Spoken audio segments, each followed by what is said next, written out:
Béliard. Et votre invité, Sonia Mabrouk, ce matin, c'est Alain Juppé. Ancien Premier ministre, fidèle historique de Jacques Chirac. Bonjour Alain Juppé. Bonjour. Une foule et une file d'attente immense hier aux Invalides dans la mémoire de Jacques Chirac. Plus de 7000 personnes au total. Qu'avez-vous pensé et ressenti en voyant cela ? J'ai partagé cette émotion très profonde et très large. Toutes les générations, tous les milieux. Juste une petite anecdote, j'étais au Havre vendredi, au milieu d'un public de jeunes, et un étudiant de 17 ans vient vers moi et me dit « Ah, je suis malheureux. » Je lui dis « Mais vous n'avez pas connu Jacques Chirac ?» Et pourtant, ce jeune avait une image de Jacques Chirac très précise, très humaine, très directe. Et c'est ça ce qu'il est arrivé à construire au fil des années. C'est peut-être pas tout à fait le cas au départ, quand il menait le combat politique dans toute son ardeur, mais avec le temps, sa vraie personnalité est apparue, son humanité profonde qu'il mettait dans les relations personnelles, mais aussi dans son action publique, ne l'oublions pas. À un moment où la défiance des Français est grande vis-à-vis des politiques, que retenir de cette forme de ferveur, d'engouement autour de sa figure ? C'est quand les politiques aiment les gens les aiment. Voilà, Chirac a beaucoup donné, j'évoquais son action publique, tout le monde a en tête le plan cancer, ce qu'il a fait aussi pour la sécurité routière, c'est lui qui a lancé les premières actions, mais je voudrais insister sur un point qu'on connaît peut-être pas assez, c'est son attention aux personnes handicapées. Pendant ma campagne des primaires, là, j'étais en Corrèze et j'ai passé un grand moment avec Claude Chirac dans un établissement qui accueillait des autistes, enfants ou adultes, sous l'égide de la Fondation Jacques Chirac. Il ne faut pas oublier la grande loi de 2005 qu'il a fait voter sur le handicap, précisément, pour reconnaître l'égalité des droits et des chances des personnes handicapées avec l'ensemble de nos concitoyens. Plus de 1000 personnes handicapées accueillies dans cet établissement. Voilà. Vous avez évoqué... Il y a plusieurs établissements encore. Bien sûr, voilà, il était très sensibilisé à cette question du handicap et je l'ai vu souvent... s'exprimer, échanger avec des personnes handicapées dans des conditions qui étaient tout à fait bouleversantes. Vous avez évoqué Claude Chirac, on l'a vu remercier les Français au nom du Père, aller à leur rencontre, poignée de main, accolade. Ce sont forcément des images, des scènes qui rappellent d'autres scènes. Ça lui ressemble beaucoup, Jacques Chirac, tout cela, toutes ces cérémonies. Oui, Claude Chirac a été absolument exemplaire au fil des mois et des années aux côtés de son père. Enfin bon, on me permettrait de laisser cela au jardin secret de la famille. En tous les cas, ils sont rares, ces moments d'unité dans notre pays, même s'il ne faut pas les exagérer. On sent bien que l'homme qu'il était arrivé à unir, à réunir tous les bords politiques, ou presque. Tout à l'heure, Marine Le Pen ne sera pas présente. La famille de Jacques Chirac a fait savoir qu'elle ne souhaitait pas sa présence. Ils ont eu raison ? Vous savez, j'ai suivi pendant ces 40 années l'action de Jacques Chirac et un point sur lequel il a été toujours totalement intransigeant, c'est la barrière qu'il a posée avec l'idéologie de l'extrême droite. Il avait en exécration le racisme et l'antisémitisme. Tout le monde se souvient de son fameux discours de juillet 1995 sur la rafle du Veldiv.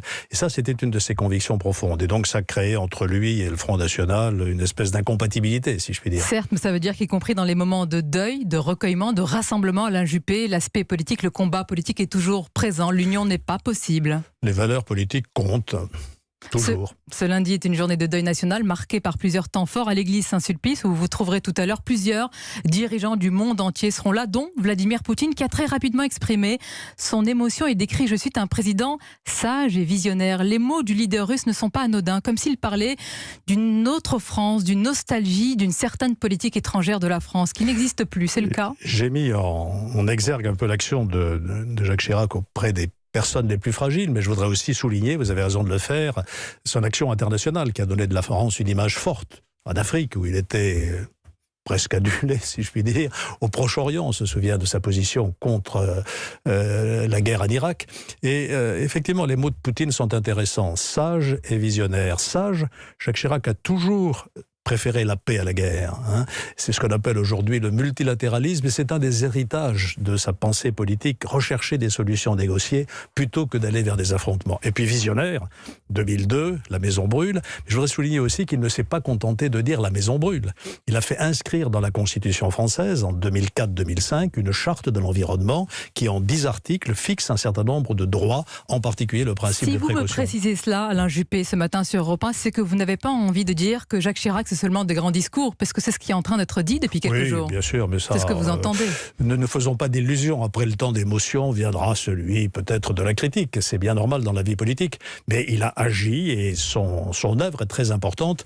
Je disais récemment que s'il n'avait pas poursuivi d'un certain point de vue le projet de Mitterrand qui résulte du traité de Maastricht, s'il ne s'était pas engagé en 1992 en faveur de la ratification de ce traité contre certains leaders de son propre parti, et bien aujourd'hui, nous n'aurions pas l'euro. Et on se rend compte qu'après avoir dit beaucoup de mal, tout le monde apprécie la stabilité que nous apporte. Donc il a été aussi en Europe à la manœuvre, avec en particulier une relation très forte avec Kohl, puis ensuite avec Merkel. Vous êtes un ami ? Et même avec Gerhard Schröder, bien qui je sûr, crois vous êtes un ami, aujourd'hui. Il sera présent. Vous êtes un ami infidèle, mais je note que vous êtes aussi lucide. Vous dites que le temps de la critique viendra. Vous savez que l'unanimité n'est pas possible, malgré l'émotion, la douleur. D'un certain point de vue, c'est rassurant, parce que c'est du débat que naît toujours la clarté. Ça a commencé d'ailleurs. J'ai déjà entendu quelques critiques virulentes de ceux qui préfèrent gâcher un peu ce moment d'unité nationale. Mais pour l'instant, restons dans le chagrin. Je crois qu'il y a un vrai chagrin profond dans l'opinion publique et il faut le respecter et le partager. Il y a le chagrin et il y a la mémoire. Pour une majorité de Français, selon un sondage dans le JDD, vous êtes le principal héritier de Jacques Chirac, devançant Nicolas Sarkozy. Cette première place vous semble, j'imagine, logique et naturelle. C'est le point de vue des Français. Vous dire qu'il me peine serait mentir. Jacques Chirac m'a donné toutes mes chances dans ma vie politique. Il m'a fait confiance jusqu'au bout, y compris dans ma campagne de la primaire de la droite et du centre, je le rappelais tout à l'heure, et je lui ai apporté ma fidélité. Donc il y a cette relation assez particulière. C'est vrai que 40 ans sans nuage, si je peux dire, dans le ciel politique, c'est assez rare. Mais comment on peut faire vivre un héritage politique en étant soi-même retiré de la vie politique active ? En parlant, en écrivant, et puis il y en a d'autres. Donc vous allez l'assumer, le porter, cet héritage. Il y en a d'autres ? Oui, il y en a d'autres. J'ai beaucoup d'amis qui continuent à se reconnaître dans cette vision. Qui sont les héritiers d'une autre génération que vous voyez naturellement ? C'est aux Français de les désigner, parce que si j'y commence et que j'en oublie quelques-uns, ce sera mal reçu. La liste est si longue ? Il y en a beaucoup. Et aujourd'hui, dans la vie politique française, il y a toute une mouvance d'une droite républicaine qui ne se reconnaît pas dans le conservatisme ou l'extrémisme et qui est porteuse des valeurs de liberté, des valeurs de solidarité. Et c'est très important de perpétuer ce qui est, d'une certaine manière, la pensée de Jacques Chirac. C'est important ce que vous dites, parce que la disparition de Jacques Chirac intervient au moment où la droite se cherche un chef, se cherche une identité. Cette droite, aujourd'hui, n'a plus rien à voir avec ce qu'incarnait Jacques Chirac ?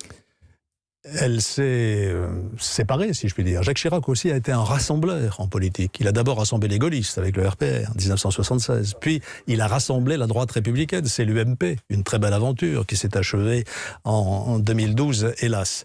Et donc il faut qu'on retrouve cet esprit de rassemblement autour de ceux qui partagent les mêmes valeurs. Et il y en a aujourd'hui beaucoup qui sont sensibles au message de Jacques Chirac que je viens de rappeler. Un pionnier, il y a toujours un leader. Alain Juppé, ce n'est pas pour vous faire dire un nom, mais c'est important pour l'avenir de la droite, pour tous ces gens qui ressentent encore quelque chose. Je vais désigner l'héritier? Absolument pas. Je pense que vous l'avez déjà en tête et que c'est quelqu'un d'important pour la suite. C'est aux Français de lui faire confiance et de le faire émerger. Je voudrais aussi rajouter dans les valeurs de Chirac, j'ai parlé de cet attachement à la paix, au multilatéralisme, il y a aussi le patriotisme, la défense des intérêts de la France. Et il a donné de la France une image forte pendant tout le temps qu'il a passé à l'Élysée. Patriotisme, je retiens aussi ce que vous dites, lutte contre l'extrémisme. Je vous fais revenir un temps, une parenthèse à l'actualité politique, presque même politicienne. La convention dite de la droite, incarnée par Marion Maréchal, c'est à vos yeux le plus grand danger pour cette droite que vous aimez, que vous incarnez encore? Ah non, c'est pas la droite que j'aime, non, celle-là. C'est le plus grand danger pour l'autre droite, je voulais dire. Mais oui, ça, c'est le plus grand danger. Je pense qu'il y a une droite républicaine attachée aux valeurs que je viens de dire. Le nationalisme, non. Le patriotisme, oui, c'est pas la même chose, parce que le nationalisme est forcément agressif, tourné contre les autres, alors que le patriotisme est ouvert. L'enseignement de Jacques Chirac, c'est aussi une grande ouverture sur le monde. C'est un fort attachement à la France, mais une grande connaissance des cultures asiatiques, africaines, etc. Donc une ouverture au monde, et cette vision, je le répète, de la paix entre les nations, qui est un héritage plus nécessaire que jamais. On voit partout aujourd'hui remonter, pardon. On a du mal à définir le chiracisme, c'est peut-être ça? Moi, j'ai pas de mal à le définir. Je vois bien ces valeurs que je viens d'évoquer, l'amour de la France, l'engagement européen, l'ouverture sur le monde, le respect des plus faibles, l'attention aux plus fragiles. Voilà, tout ceci fait un corps, je ne sais pas s'il faut appeler ça une doctrine, mais en tout cas une philosophie politique qui, je crois, est très vivante encore. Et que vous allez porter et incarner dans les années à venir. Et d'autres aussi, j'espère. Merci Alain Juppé, merci d'avoir été notre invité ce matin sur Europe 1. Et bien sûr, vous allez vous rendre directement à l'église Saint-Sulpice. Je vais partager effectivement l'émotion des Françaises et des Français.